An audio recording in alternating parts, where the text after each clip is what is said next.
Hey guys, and welcome to the Working Money Channel.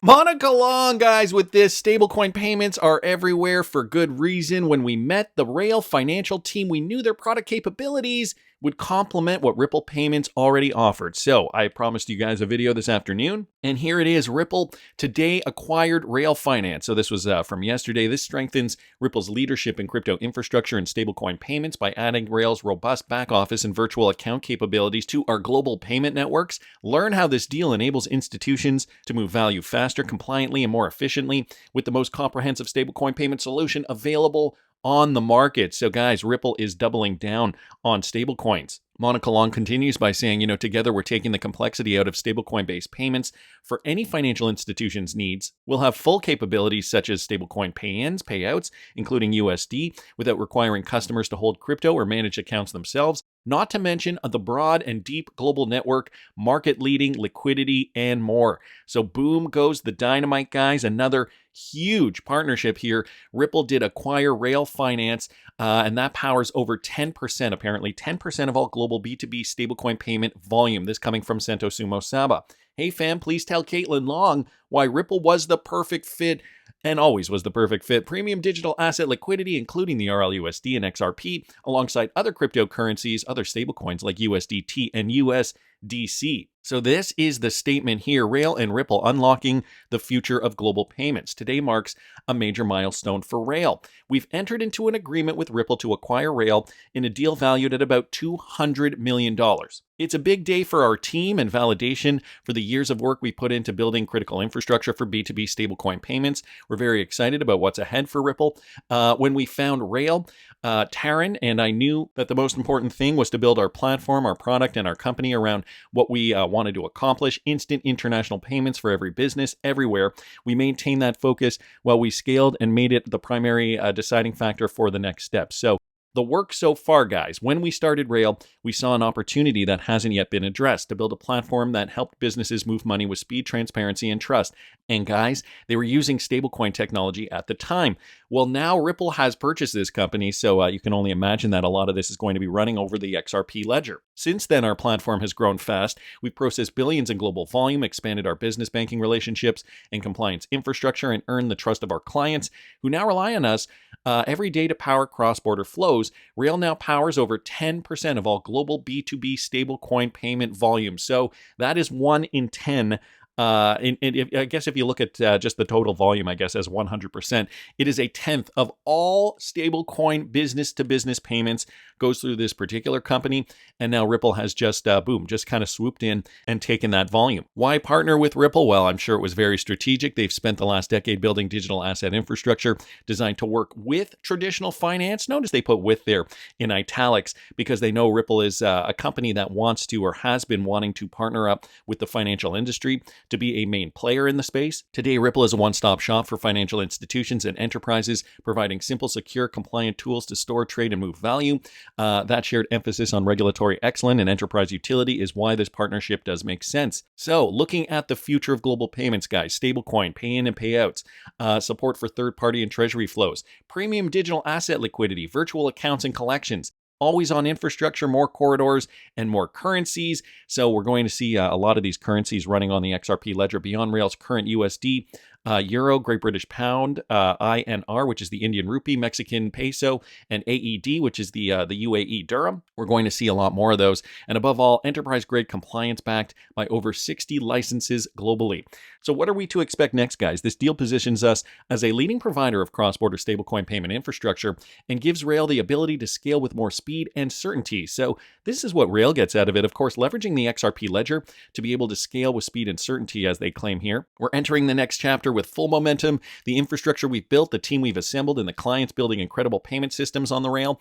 All of this is just the beginning. Together with Ripple, we'll meet rising demand for stablecoin-based payments head on, unlocking new use cases, and help businesses around the world to operate more efficiently. So guys, a brand new huge partnership here. It is probably no coincidence also that this news did hit when the SEC Ripple case did finally conclude. I did a video on that this morning. If you guys didn't catch that, I'll link it up here. Convenient convenient timing for Ripple's national bank charter application as well, and its subsidiary Federal Reserve Master Account application.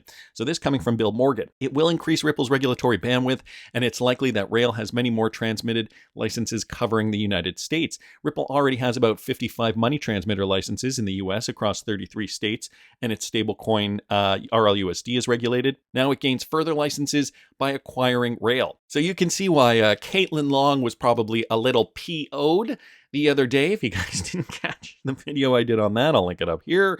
He goes on to say, I think Custodia Bank, which is, by the way, Caitlin Long's company, only has one license, which is an SPDI in Wyoming. Does Ripple's greater regulatory footprint give it an advantage over Custodia? Well, Grok certainly does think so. In conclusion, Ripple's greater regulatory footprint encompasses over 55 MTLs, a New York BIT license, NYDFS trust charter, and international licenses, giving it a significant edge over Custodia in pursuing a Federal Reserve Master account and a national bank charter. So yeah, well, I mean, Ripple's been putting in the hours. They've been putting in the effort. They have not been sitting back on their laurels. Stellar Rippler posting this, a bit of a tweet thread as to why Ripple just acquired Rail, how it's strategically beneficial for both companies. Guys, they just swallowed the entire backend layer of global stablecoin infrastructure. So think of that for a second, okay? Rail already processes 10% of all stablecoin transactions. This is the quietest, most strategic takeover in modern financial rail history we have seen. So let's decode what is happening here. Rail is a financial plumbing company, powered stablecoin settlement, virtual assets, compliance automation, and global fintech rails. It processes 10%, as we said. Yes, 10% of the entire stablecoin volume. What does it do exactly? Well, I think we went over that. Multi-asset settlement and embedded compliance, instant fiat on and off ramps, end-to-end automation, of course, virtual accounts in more than 180 countries. Now ask why would Ripple, a blockchain company, buy something like this? Because Rail already does what CBDC stablecoins and banks are trying to figure out. Okay, and Ripple came out with the RLUSD, but it does want to get a head start. It wants to get a jump start on this new legislative landscape. And so what do? Well, they buy a company that already has experience doing it. So global banking access, settlement logic, institutional grade automation, an immediate infrastructure for the RLUSD. Here's the kicker. Ripple is not just building a stablecoin, they're building the operating system for programmable finance. Think of Swift plus Plaid plus Stripe plus USDC, all fused together and settled with XRP and RLUSD. Don't forget, guys, the XRPL is interoperable, so a lot of this is likely going to be settled eventually over the XRP ledger using XRP. Don't forget the timing. Ripple filed for a banking charter, okay? They filed for a Fed Master account. RLUSD has just launched. OpenPaid and Amina Bank already support it. BlackRock, IMF, BIS are all shouting tokenize the world. And now Ripple owns a major piece of the plumbing, a major piece of the infrastructure. What does this mean for XRP? Well, Ripple now has complete control over the XRP ledger, the stablecoin, RLUSD, and the pipes. Guys, that is Rail. And compliance, OpenPaid and Amina, and soon the bank Fed account, so Fed access. This isn't a payment company. It is going to be the new financial grid. Bullish consequences of this deal. So a massive boost for RLUSD adoption, institutional clients onboarding instantly. XRP becomes the native settlement option for stablecoin flows, and Ripple can now route capital without touching legacy banking at all. They just built a new financial system. First, it was Hidden Road. Remember, the shadow prime broker for Wall Street giants. Next, it was the OCC charter and Fed master account applications. And now it's Rail, guys, the infrastructure backbone for digital payments and stablecoins. Ripple isn't playing checkers. They are playing the new monetary matrix. Wow, that's a good one. One piece at a time. The old financial system is being replaced quickly. So wanted to thank Stellar Rippler there for his insight. I think that gives us a really nice picture of what is happening here. Look at what Rail is connected through too, guys. Fedwire, ACH, SEPA, FPS, and Swift. These are all connected already through Rail, okay? This is from Rail's website here. These are supported accounts, supported connected payment rails already, courtesy of Chad Steingraber. And Vet here even bringing us something similar here. The new Ripple acquisition rail supports SEPA, Fedwire, ACH, and Swift payment rails, among a few others, as well as 4 Layer 1 network blockchains, Bitcoin, Ethereum, Tron, and Solana. XRP Ledger will join the list. You guys can see it there. a pair of XRP to USD could make use of the supported payment rails above. This is big, and you got to think of all these collaborations, all these connections in sync, all of them working together. Digital Perspectives posting this. If you know, you know. Translation, Ripple isn't buying Hidden Road and Rail because they are not getting a banking license. So he is pretty confident that Ripple is going to be getting this banking license, and I think for good reason. Ripple probably knows, they wouldn't be investing all this time and money if they weren't sure that they were going to be getting a banking license. I also have a feeling that, all this Bitcoin maxi FUD has come about because they already know that this is happening behind the scenes. I mean, guys, you and I are getting this information on Twitter X. We're getting it at the end of the day, but behind the scenes, the crypto community, those in the know, the Mike Novogratzes, the Michael Arringtons, all those guys, Tim Draper, and everybody behind the scenes, I feel like they already know the what's what, and I feel like the Bitcoin maxi FUD did come out in full force kind of prematurely because they already knew Ripple was going to get cleared in the SEC lawsuit, and they knew this was their next move. So I think, guys, this is a good opportunity for us to be super bullish. In fact, it's quite the opposite, says Digital Perspectives. They are acquiring these companies because they are going to get a banking license. And guys, as they keep acquiring banking licenses, we are going to continue to see XRP grow. XRP is growing in price right now in a spec market, but for that real world utility, I don't know. The sky is the limit. And this is why I started the Patreon. Only $5 a month right now, but you got to subscribe and stay subscribed to lock into that subscription price. I am happy to cash out some of my XRP now, but I'm going to be keeping some for the long term. And if you guys want to know what my strategies are, because I don't just hold XRP, I hold other cryptocurrencies, as I'm sure you guys do too. So you can follow me for my train of thought over there at patreon.com/workingmoneychannel if that's something you're interested in. Real world utility is going to come fast and furiously. Here is a list, by the way, of U.S. licenses and disclosures courtesy of Cowboy Crypto. Rail Finance holds, who just was acquired by Ripple. So pretty much all of these states.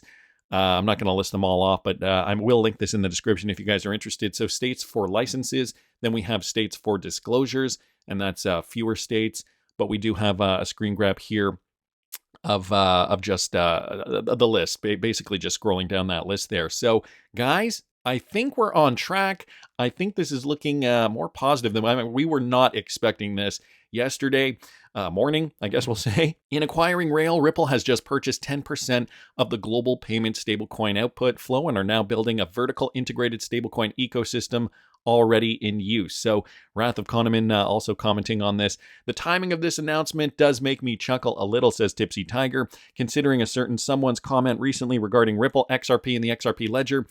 Anyway, moving on, Ripple seems to be constantly leveling up at the moment, like Mario eating those mushrooms. Yeah, I think that's a good analogy. Chad Steingraber also noticed something interesting. Well, he says, look who the lead investors are for this newly acquired Ripple Rail partnership, guys. Galaxy and Mr. Michael Novogratz. We think of Rail as disrupting SWIFT. Okay, this coming from Galaxy Digital's website, the primary interbank messaging service for financial institutions globally. SWIFT works with over 11,000 institutions and does about $150 trillion in transaction volume per year. Rail has experienced tremendous growth year to date and plans to grow by continuing to expand its interconnectivity across many geographical corridors and partnering with growing corporations, fintech payment processors, and banks that see high volumes of cross-border payments. We're excited for Rail's future. As the lead investor in their $10 million Series A, we believe strongly in their founding team and see co-founders Banu Kohli and Tarun Mistry, to be two formative executives shaping the future of payments. So that, guys, is coming straight from Galaxy Digital's website, and I had to just go to Google just to double check here. Yes, Galaxy Digital is connected to Rail, a company that was just recently acquired by Ripple. Galaxy Ventures was the lead investor in Rail, and they partnered with Rail on their journey to build enterprise-grade on-chain payments on a global scale. Even note that Galaxy Digital's CEO Mike Novogratz acknowledged Ripple's Rail acquisition in a post on X. So, guys, that is very interesting, considering Mike Novogratz also made it on CNBC the other day. Galaxy CEO Mike Novogratz was live, and he was talking about the crypto market. Think about how bullish this is going to get. Listen to this. Bull market. Enjoy it while it lasts. Never does. We're in a bull market. Trump last night came out and talked about crypto assets being eligible for 401ks. I mean, that's a monster pool of capital.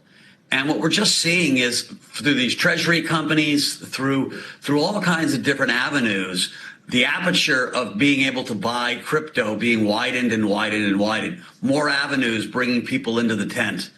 I think one of the things that I actually didn't even comprehend is these treasury companies have done so well. The public equity markets are so much bigger than what the crypto markets were.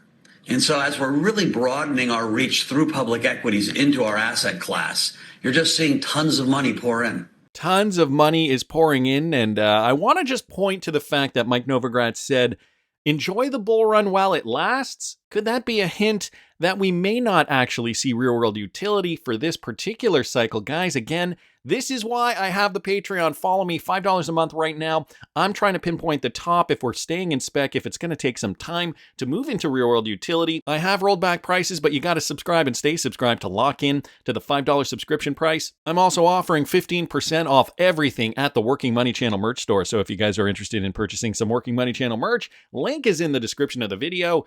That's just my opinion, but I want to hear what you guys think. Please subscribe to the channel if you haven't already. Like the video if you like the content I'm providing. I always love hearing your comments. See you in the next one, guys.